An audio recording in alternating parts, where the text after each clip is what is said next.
एक गांव में जग्गू नाम का एक समोसे वाला रहता था। उसके समोसे बहुत ही टेस्टी थे। जब भी गांव में किसी को समोसे खाने का मन करता तो सिर्फ जग्गू के समोसे ही खाते थे। आसपास के गांव में भी जग्गू के समोसे बहुत मशहूर थे। कोई भी त्यौहार होता तो सिर्फ जग्गू के समोसे खाए जाते थे। शादी का माहौल हो या होली की खुशी, बस सबको एक ही बात याद आती थी, जग्गू के समोसे। जग्गू की दुकान बहुत चल रही थी। एक दिन जग्गू के मन ही मन में ख्याल आया, मैं इतने अच्छे समोसे इतने कम दाम में क्यों बेच रहा हूँ? क्यों ना मैं इसका दाम बढ़ा दूँ? मेरी आमदनी अच्छी खासी बढ़ जाएगी और ग्राहकों को थोड़ी कीमत बढ़ाने से परेशानी भी नहीं होगी।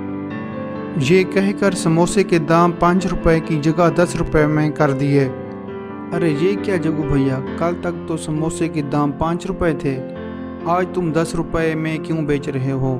करण भैया, राशन का दाम बढ़ चुका है, इसमें मैं क्या करूं? अच्छा, कोई बात नहीं। तुम्हारे समोसे इतने टेस्टी होते हैं कि खाए बिना रहा नहीं जाता। चलो 10 रुपए में ही सही। ये कहकर ग्राहकों ने 10 रुपए के समोसे खुशी खुशी ले लिए। आखिर जग्गू के समोसे इतनी टेस्टी जो थे। ऐसे करते करते कुछ दिन बीत गए। फिर एक दिन जग्गू के मन में दोबारा लालच आया। 5 रुपए बढ़ाने से तो कुछ नहीं होगा, मुझे कुछ और करना पड़ेगा।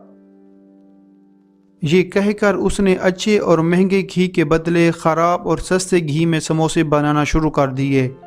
और तो और एक बार का घी कई बार इस्तेमाल करने लगा, जिसकी वजह से ग्राहकों को समोसे के स्वाद में कुछ बदलाव महसूस हुआ। अरे जग्गू भैया, आजकल समोसे में वो पहले जैसा स्वाद और मज़ा नहीं रहा, कुछ बदला है स्वाद में। ग्राहक की बात सुनकर जग्गू ने जल्दी से जवाब दिया, अरे भाई साहब, समोसे के स्वाद में कुछ नहीं बदला। तुमको कल बुखार था ना, इसकी वजह से तुम्हें स्वाद समझ में नहीं आ रहा।